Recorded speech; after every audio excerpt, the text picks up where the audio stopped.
white, trimmed in red and black. He weighed in officially 198 1/2 pounds. In 19 professional bouts, his record stands at 17 victories, 2 defeats, 11 wins coming by way of knockout. Here is a challenger from KwaZulu-Natal, South Africa, Thabiso, The Rock, Mchunu.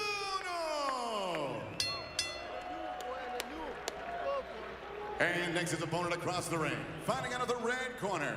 Wearing black trunks, he weighed in 199 1/2 pounds. In 10 professional bouts, he stands perfect with 10 victories, no defeats, 9 wins coming by way of knockout. In 2012, he captured Olympic gold for Ukraine. He fights out of and represents Simferopol, Ukraine. Here is the undefeated, reigning, defending WBO Cruiserweight Champion of the World, Oleksandr Usyk.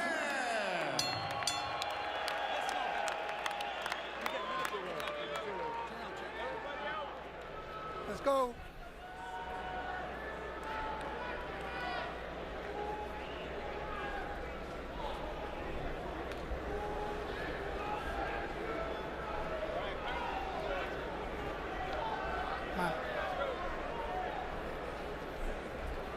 Okay, gentlemen, I give you instruction in the dressing room. Let's have a good clean fight. Turn to your corner and wait the bell. Good luck.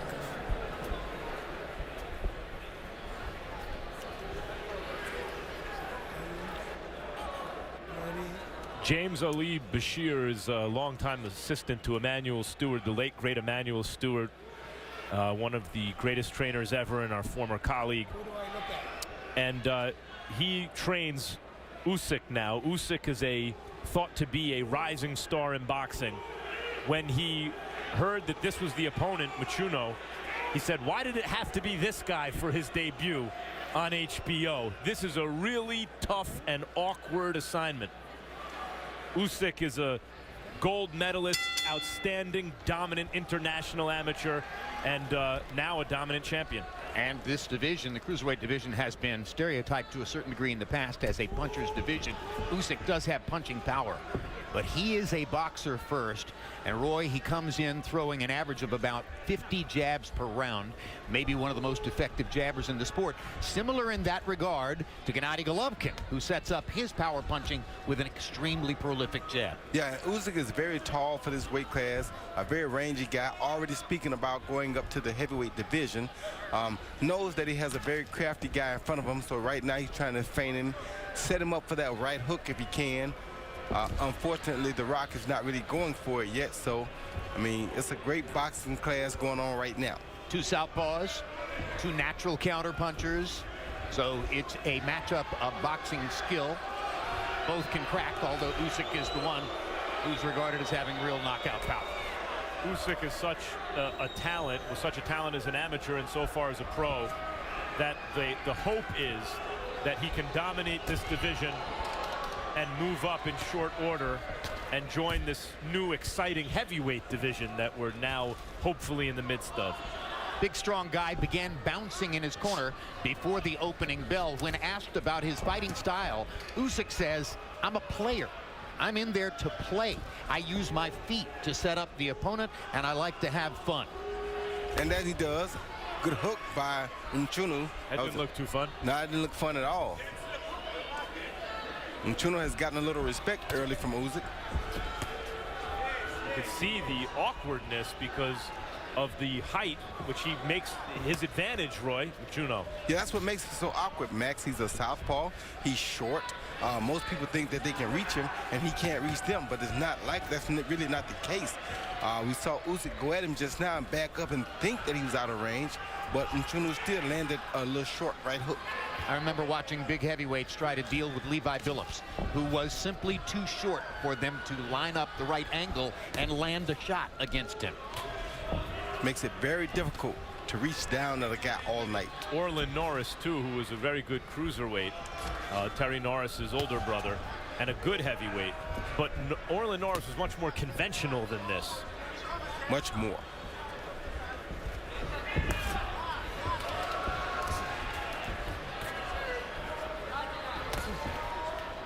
And what I like about Usyk is that he's so smart.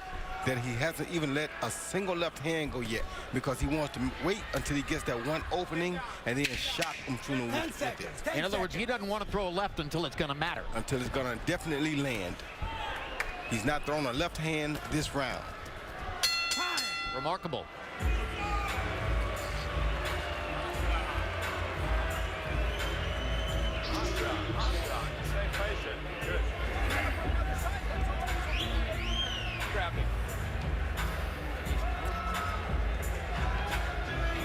Good first round. Be patient, don't be too eager. Work behind your jab and stay to your left side. You see your shake is working for you. Keep shaking it like I did. Work your jab, stay outside to your left side. You understand? Keep moving to your left. Keep pumping your jab. Stay on the side to your left side. Stay be patient. Don't run into nothing. You're boxing good. Keep it up.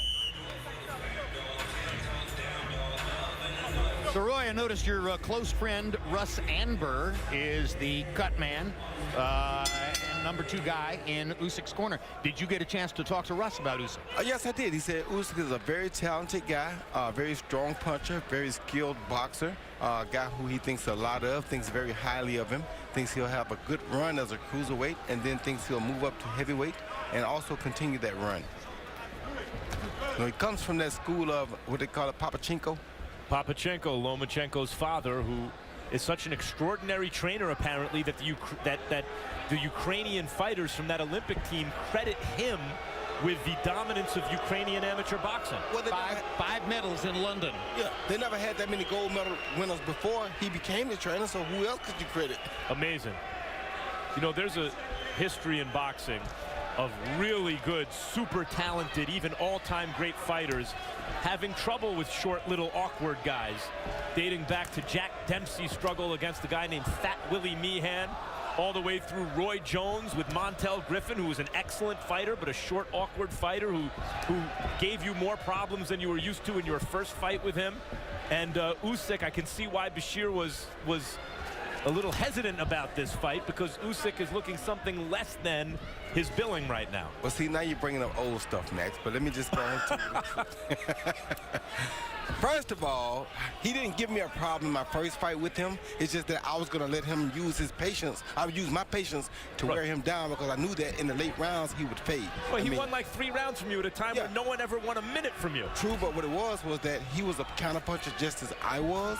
I was the champion, so why should I go give him the opportunity to counter me when I'm the one with the belts and I know that Meantime, when you got serious, you knocked him out in 1 round in the rematch. Right. That's what I'm trying to tell you. So had I got serious the first night, I wouldn't have to go through that. So it's a little different than this case. Montel Griffin, a silver medalist, by the way. Yeah, he's a good fighter now. Very good fighter. And when you find a short guy that can counterpunch, that makes him really effective, and that's what makes this guy, The Rock, such a good fighter, because he's short, but he can counter like he's a tall guy. Thabiso Mchunu launching a left hand causes Oleksandr Usyk to back up. Usyk, with 40 seconds to go in round 2, is still almost all jabs. Hasn't unleashed the left hand much at all. And Mchunu has been able to land a couple of times upstairs. There's a good straight jab by Mchunu. A couple of body shots. He's perhaps done more damage early than Usyk has been able to do. Yes, he has. Right now, he has the lead on Usyk in my eyes, but Usyk's just trying different things, trying to set up a big shot, see can he hurt Mchunu, and see can he get him some respect. Usyk was the underdog when he went to Poland this summer to take on Krzysztof Glowacki for the cruiserweight crown, and he dominated Glowacki en route to a 12-round unanimous decision. We kick off the new year in the ring on January 28th with a Boxing After Dark doubleheader featuring Francisco Vargas defending his 130-pound title against Miguel Berchelt. On that same card, Takashi Miura, Vargas's dance partner in the 2015 Fight of the Year, faces Mickey Roman. Francisco Vargas, quite possibly the most entertaining fighter in boxing at this moment. He's definitely one of them, Jim.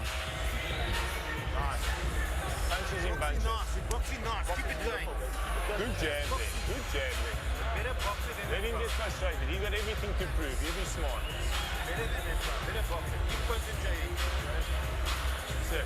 41-year-old Sean Smith runs a gym in Johannesburg, and a few years ago, Thabiso Mchunu, who comes from a much smaller town in an agricultural area of South Africa, was looking for a gym with more population, better sparring partners, a chance to improve, and he walked into Sean Smith's life. Smith has been his trainer and manager ever since. CompuBox numbers on total punches landed through the first couple of rounds. Mchunu with a slight edge over the heavily favored Oleksandr Usyk. Mchunu doing a good job of leaning back on that back foot, making Usyk reach, Roy, and then countering him with this crisp little lead right hand. Yeah, that's what makes it impressive, Max, and that's what also makes it so awkward for a guy like Usyk, because a short man that can counter you is a really dangerous thing, because you never know when he's going to counter. You think you're out of range and you're not. I mean, he does things that completely throws you off, and that's what Mchunu is doing here to Usyk. He's not showing Usyk anything. Makes it hard for Usyk to take the initiative, because when he leads, he's missing and he's out in front. Open to counters.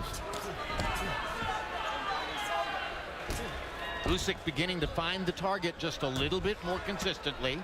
And Mchunu steps in and fires to the body. Usyk felt that right hand again. Yeah, he did. And Usyk has a good jab, but he's not using it enough, Max. Right there, you see he's allowing Mchunu to get close to him with the hook. When you're that tall, you have to use that jab and keep your distance. He's not keeping his distance with his jab. That's a very dangerous thing for a taller fighter. There's something about the rhythm, or lack of same, in African fighters, which tends to confuse opponents, particularly South African fighters, who seem to fight in a sort of staccato, offbeat rhythm that throws other fighters' timings off, Roy. Yeah, his rhythm throws everybody off, and it's because they don't know when he's coming and when he's not. He fights in a sporadic pace like that. You never know when he's going to just counter you or when he's going to take the lead on you. And right there, Usyk thought he had a left hand, but was afraid to throw it because he knew that might have been a counter behind it. And wound up getting hit on the cheek by a right hand from Mchunu. Well, that's a cute little right hand that Mchunu throws that may be carrying the fight so far. Jim, I think to your point, there various regions of the world have their own styles and rhythms to their style. Eastern European has a kind of rhythm that throws off a lot of American fighters, and maybe also South African. Well, this is not typical South African, I don't think. That's right. This kid is a real good boxer. He's a cute boxer. You don't really see that from South Africa. Usually we see guys who come to war from South Africa, and he's not that type of a guy. He's a James Toney type, slick, up and down with the waistline, you know. I mean, he's very difficult to hit. He's different. I think also that the world is becoming, the styles are becoming more homogenized as there's kind of a cross-pollination of styles, or pollination, sorry, of styles, as trainers jump from country to country and fighters train all over the world as well. I agree, Max. Right here we see Mchunu coming, out on this right hook, constantly landing, giving Usyk problems. There's one, there's another one. Never no real power on it, but just enough, just the right jab right there. The right jab again, just enough of the right hand to cause problems. The right jab a third time. A short right jab on the way in from the shorter fighter. How is the shorter man out jabbing the taller man? That's the problem in the fight. It is fascinating, and Mchunu so far has landed one more punch by CompuBox count than has Usyk, but is landing at a significantly higher percentage, 30% as opposed to 19%. So the rhythm of the fight early seems to favor Thabiso Mchunu. And it's not even a long jab like Kwawi. Right. Or a bazooka like Quartet. No, it's a short jab that he almost backhands at times and looks like he could turn into a hook whenever he wants. Round 4 begins. Harold, how did you score the first 3 rounds? Okay, Jim, I got it 2-1. 29-28 Thabiso Mchunu. You know, Jim, in rounds 1 and 2, Mchunu was the only guy in there fighting. I mean, he was landing good, solid shots. Usyk was doing nothing more than pouring with that right jab. In round 3, I thought Usyk opened up. He sort of, got the idea of how Mchunu fights, and he started throwing his left hand in addition to that right jab. 2-1, Thabiso Mchunu. Harold makes a good point, Roy Jones, that Usyk unleashed the left hand in the 3rd round, and he's throwing the left again here in the 4th round. So Usyk begins to get a little bit freer with his punch output as round 3 goes into round 4. Yeah, Jim, but the thing you don't like about it is that right now it looks like his hardest punch is his left, Yeah. right jab, and that's not a good thing because there you go, that go a good shot. Now he's throwing a good left hand because he needs to get respect from Mchunu, or he's gonna. Mchunu has also taken away one of the things that Usyk talked about going into this fight. He said he likes to play. He is a fighter who thrives off that rhythm of having fun because he's a performer and he's usually dominant. Roy, you were like that. Lomachenko is kind of like that at times nowadays. Really athletic fighters who are able to dominate their opponents can kind of put on a show, and Mchunu is not letting him do it. Well, that's why the trainer doesn't like Mchunu as an opponent, because Mchunu is not going to allow you to play around with him. He's going to be dead serious. He's going to like that. He's going to be right on top of things. Now, Usyk throwing some real punches. But Mchunu is right on top of everything that he does, and it doesn't allow you to play, because if you play, he'll catch you slipping and you'll be laying down.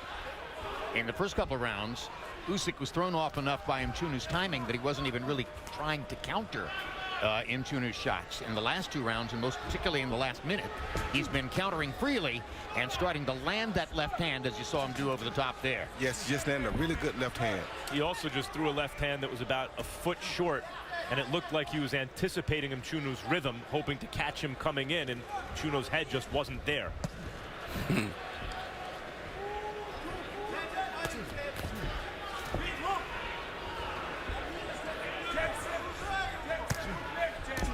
Oh, good shot by Mchunu. Good counter left. That's what I mean when I say he doesn't give you an opportunity to play much. I thought Usyk may have parried it with his shoulder.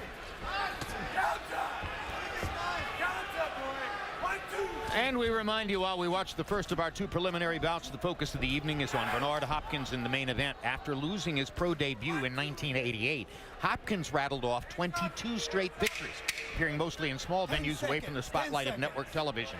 Then in May of 1993, he got the call to face Roy Jones for a vacant middleweight title, though he lost that fight. That night would prove the first of many landmark moments in Hopkins' illustrious career. When I fought Roy Jones in '93 RFK Stadium, it was my opportunity on HBO under a heavyweight championship card. Good combination by Roy Jones. Those flashy, fast hands, very, very difficult to deal with. I didn't deliver. That was a really, really tough time for me in my adjustment of that high level of fighting. You can just see that Jones is just outsmarts him. It's like cat and mouse. There's a pattern in my DNA that shows that I know how to correct myself and never look back. And I took that fight and never looked back.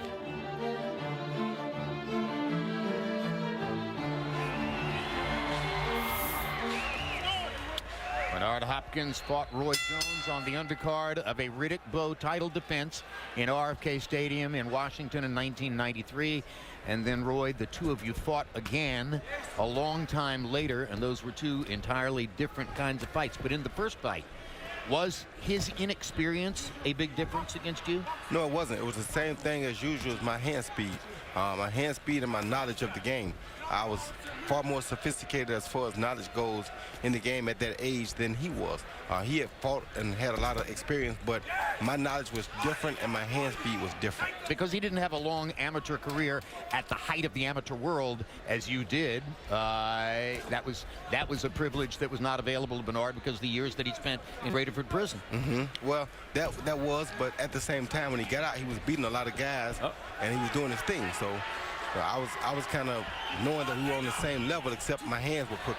Meanwhile, Usyk is doing his thing here in the 5th round as he is suddenly demonstrably way more comfortable in there and way more adept at finding the target against Mchunu. Yes, he's starting to touch and land those big punches. I think he got Mchunu's respect now, and we'll see what happens. Yeah, he figured something out in the last round, it looks like, that he's employing here.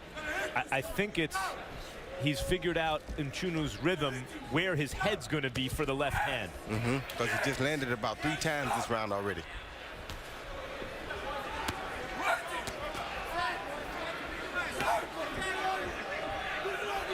there's Mchunu making an interesting adjustment, Roy. He's like, oh, he's figured me out when I'm on my back foot. Let me get inside a little bit. Yeah, as he was throwing those uppercuts, Usyk was backing up and looking at the uppercuts as if to say, this is something new. Usyk much more comfortable in the fight now. Mchunu trying to shock him. Usyk has to be careful though, Jim. He's throwing shots that are really not big shots. And if Mchunu throws a big right overhand left, it could be a problem because he's taller, and that's the best shot to catch a taller southpaw with. Mchunu's a good fighter, but class tells over time, and Usyk is trying to be a great fighter. And these are the kind of, these are the rounds where the class generally starts to tell, the middle of the fight. Yes.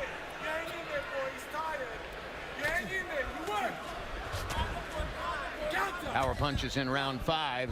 Usyk about to triple Mchunu in terms of landed power shots here. Yeah, Usyk waking up now. Good shot by Usyk. Terrific 1-2. 10 seconds. And you saw the hand speed for a big man on that 1-2. Getting to be a much easier fight now for Oleksandr Usyk as we complete round 5.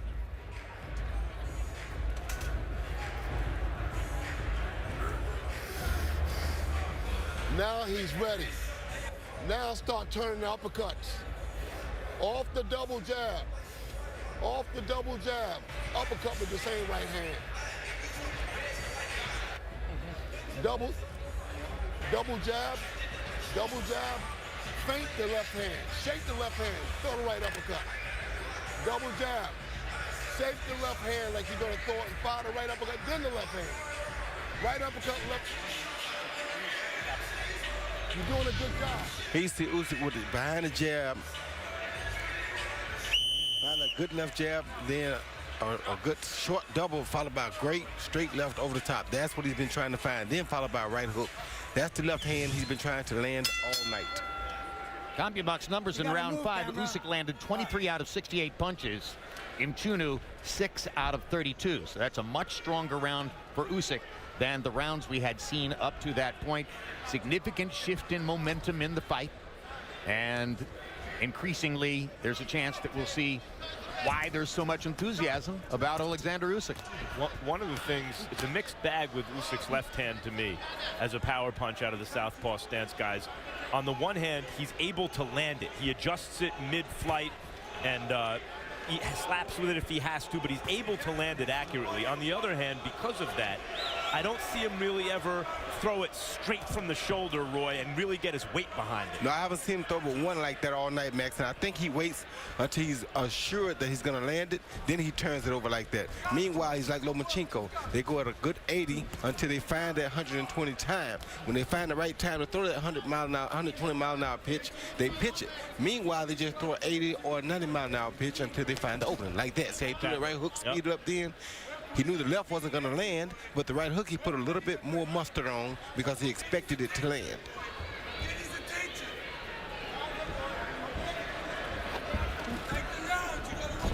And those are the kinds of nuances you pick up over the course of a long amateur career.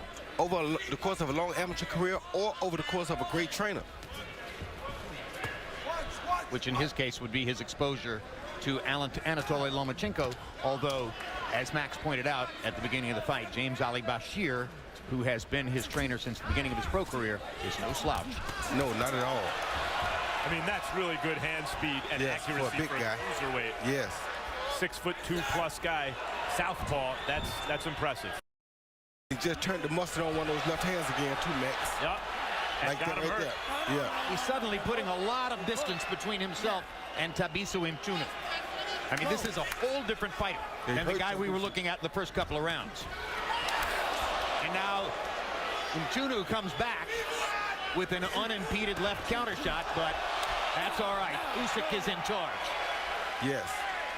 4, 5, 6, 7, 8. How you feel? Mchunu has been stopped in both of his losses, and he appears to be getting worn down here now as Usyk is throwing freely. Yes, he let in round 6. He let Usyk go around him too much. Let Usyk land too many big shots in this round early. So now Usyk is out in front of him. Mchunu can handle himself though. Like he's still clipping Usyk every now and then enough to stop Usyk from just running him over here. Good left hand. First knockdown of the fight in this round. Mchunu gets in a couple of strong shots down the stretch, but overall it was another big round for Oleksandr Usyk. Let's go, my man. No, it's tough round. He's going flat out. You hang in there. Where's the spit bucket? Where's the spit bucket? Take that thing out. Yeah. Shout out to Danny Trejo. Also sitting next to Danny Trejo, this is for La Raza. OG King Frost. Just as we were speaking about Bashir, speaking about the uppercut in the corner, that left uppercut right there is what really caused the knockdown. The left hand was to the back of the head. That didn't do any damage. This uppercut that the trainer asked for, Ali asked for early, he asked for the opposite uppercut, but that left uppercut landed instead of the right, and that was the shot that really put Mchunu down. So referee Morat counted for the first knockdown of the fight in round number 6. Now we go to the 7th. Harold Letterman, how do you have it halfway through? Okay, Jim. I got it 4 rounds to 2. 58-55, Oleksandr Usyk. You know, Jim, in round 6, he scored a knockdown. He gets an extra point. So that becomes a 10-8 round in Usyk's favor. But you were right. The first 2 rounds and the last 4 is the 2 different fights. Usyk just does nothing but feel you out for 2 rounds. And then he opened up in the 3rd, and he's been just taking over this fight. Jim, watch the movement Usyk gives you. He gives you a whole lot of movement, setting up his shots. 4 rounds to 2, Oleksandr Usyk.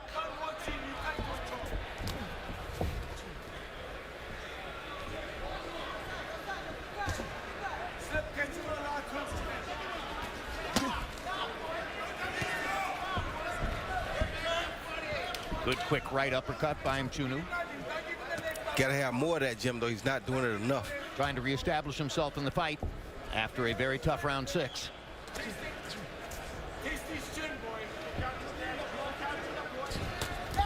Good counter left by Mchunu.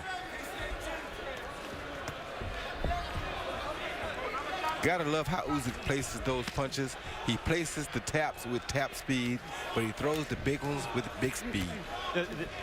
At the top levels of boxing, the question is, if you're not like a devastating seek and destroy knockout artist like Triple G or Kovalev or someone like that, or Chocolatito, the question is, are you giving people something to watch? Now, this has not been the most action-packed fight, but the answer for me with Usyk is yes, absolutely. He's giving you something good to watch. If you're a fan of boxing, you will like watching Usyk fight. Well, I think Harold may have hit the nail on the head. It's the movement. You know, you just don't see a big guy like this who's this light on his feet and capable of switching directions and shifting gears the way he does. And he's got movement with both his hands and his feet. Moves with his upper body. Slips punches with his head. There are a lot of good things to be said about his ability to fight. Those good pity-pat punches until it's time to throw the big ones. You gotta love that. Another good left by Mchunu. It's hard to imagine fighting a guy much more awkward than Mchunu. And Usyk has already scored 2 knockdowns, and the fight has gotten better in each progressive round. And the difference in power punches landed proceeds from the fact that Mchunu is very demonstrably trying to land 1 punch at a time, and Usyk is piling up combinations with greater and greater frequency. Yeah, I think Mchunu's power's gone, Jim. I said 2 knockdowns. 1 was ruled a slip.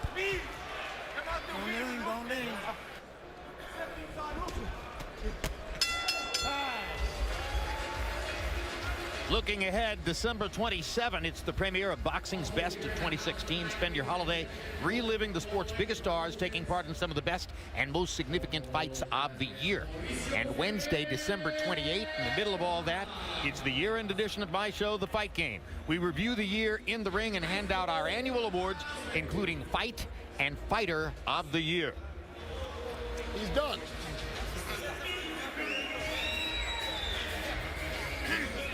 ref, watch out for the forearm. You know? No punching ball. No, you could. Okay. Okay, thanks. Yeah. What a hurt this guy. He's put his best on you. Ask something from him. Take something to him, boy. Come.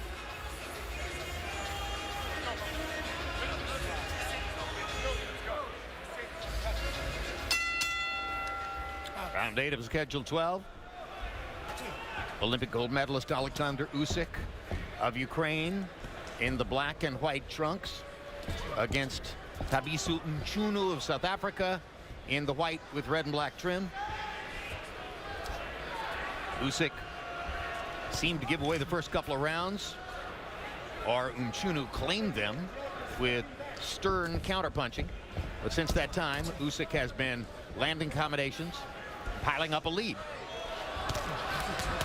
There's something playful. Has quick hands for a big man, Jim. That's what I like to see about Usyk. Very good hands, very good pity-pat speed punches. I like that. Everything plays off that quick right jab. She throws with great frequency. Yeah. Now there's the left across the top. Quick right hook. Usyk landing punches in bunches once again. There's a couple of quick counter shots from Mchunu, and Usyk looks at him as if to say, the impudence of you landing those two counter shots in the middle of me putting on a show here. Yeah, he said, what are you doing? This was my moment to put on a show. Oh, and good you hit shot. me. Big left hand over the top by Usyk, but Mchunu comes back with another right hand shot. Good fight.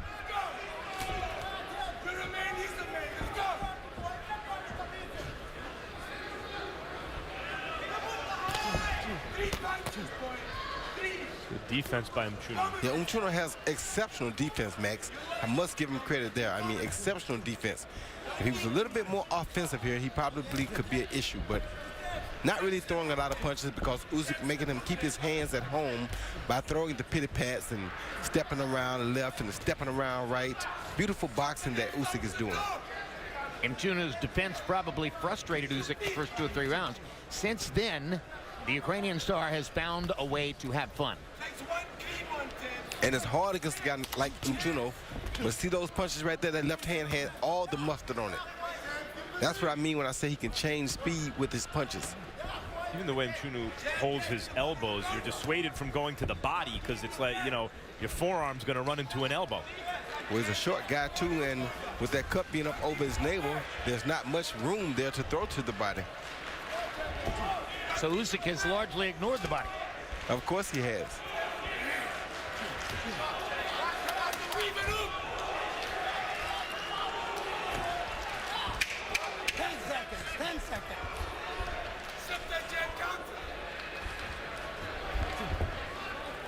For the bell.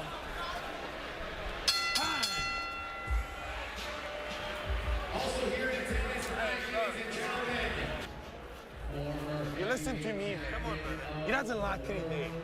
Every time you punch, you hurt him. Listen. Tell you something. You're a man, he's a man. Let's go. You don't let him break you down. You ready? He's a better boxer than you. So what's wrong? Let's go, boy. This looks very beatable. Let me tell you. Yes. Cut the ring down. Don't follow him. Cut the ring down. Walk to him with the guard up. Walk to him and punch. He's dead. He's just trying to survive now. Body shots, start to the body, then finish on top. He see Usyk land a good round left to the back.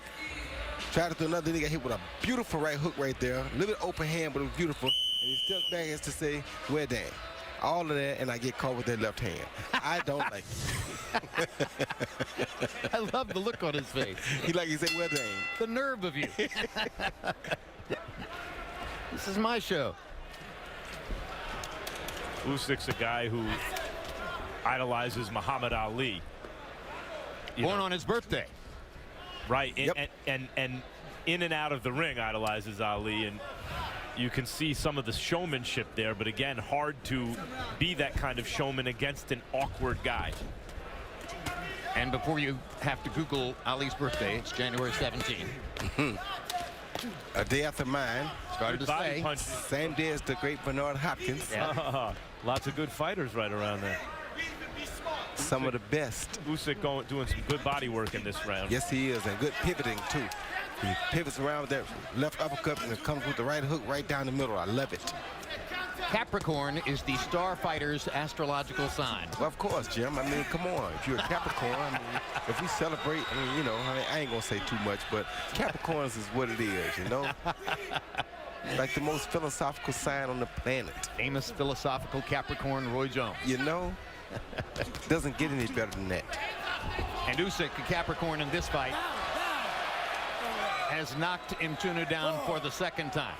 So there's the second official knockdown, and the score margin is beginning to widen here. Yeah, and that's more fatigue than anything. I think Mchunu went down because Usyk surrounded him. He had him surrounded, and Mchunu said, let me get down here before I land the punch.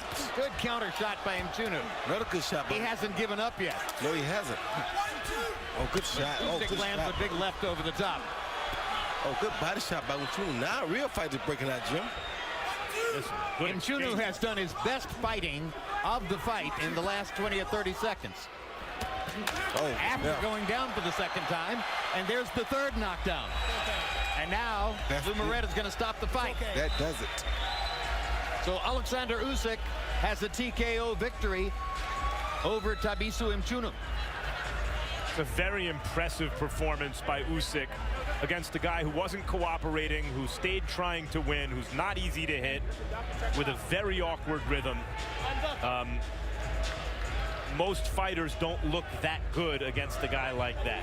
And Usyk shows sportsmanship, going over to check on Mchunu and help him up. And now Usyk plays to the crowd a little bit. Harold? Jim, you know, I've said this to referees on numerous times. When a guy gets knocked down, like Mchunu got knocked down here the first time, and he gets up and he walks away, very often that means he don't want to fight no more. If you see a guy walk away like that, turn his back away from the referee and walk away, he wants to quit. That's the time when Lumaret should have really thought about stopping it. Great point, Harold. Let's take another look. Yeah, here we see Usyk coming in, jab, 1-2 basically, another 1-2, double jab, left hand, and he goes down. Really wasn't hit with a shot, just with fatigue. And I thought fatigue right there was doing it, so he came in with his last hurrah, got caught with that left hand right there, and that cut his eye, and then he went down. That put a bad gash over his right eye. At that time, it was all Oleksandr Usyk en route to the TKO. And let's go to ring announcer Joe Martinez for the official particulars on the technical knockout. Right here, boom, that was the left hand right there that did it. Joe Martinez. Ladies and gentlemen, the end comes at the official time. 1 minute, 53 seconds, round number 9. Referee Dr. Lumaret puts a halt to the bout. Your winner by KO victory. He is still undefeated and still WBO Cruiserweight Champion of the World, Oleksandr Usyk.